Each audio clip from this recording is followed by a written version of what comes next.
Playboy founder Hugh Hefner died last week at the age of 91.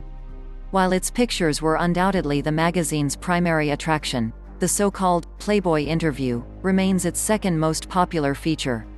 Inaugurated in 1962, the series quickly earned its journalistic chops for landing interviews with some of the world's most prominent figures, including Malcom X, Fidel Castro, the Beatles, Martin Luther King Jr., Jimmy Hoffa, George Wallace, Henry Miller and Cassisus Clay. This was just in the first 3 years. The magazine would go on to interview President Jimmy Carter, among many others. But many will be surprised to learn that the first head of state to appear in Playboy's controversial pages was not Castro or Carter, but Jawaharlal Nehru, India's first Prime Minister and most prominent founding father alongside Mahatma Gandhi. In its October 1963 issue, Playboy ran an extensive interview with Nehru titled, "A Candid Conversation with the Architect of Modern India."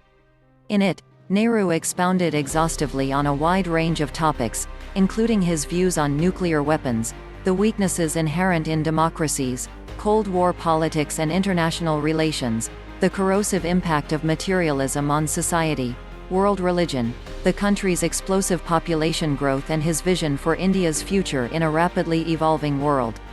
The interview was both substantive and revealing, but not without controversy. The same issue of the magazine carried an editor's note on page 3, which stated, "After the rest of the magazine had gone to press, we received word from the Indian Embassy in Washington that our interview with PM Nehru was not, in fact, the result of an exclusive, personal conversation with the head of the Indian state, but simply a gathering together of public pronouncements made by the Prime Minister in various speeches, statements, etc., over the past several years." In other words, the Indian Embassy was claiming that Prime Minister Nehru's interview with Playboy never occurred. Rather, the journalist who allegedly conducted it had merely collated earlier speeches from the Indian Premier and presented it as an exclusive, original interview for the controversial men's magazine.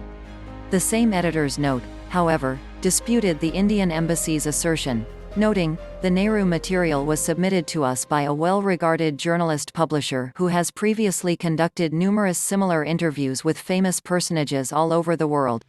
It was sold as an actual interview, recorded on tape, and the covering letters that so described the material also included photographs of the Prime Minister and journalist together. There was no reason to doubt its validity and we consequently published it in good faith as a personal interview."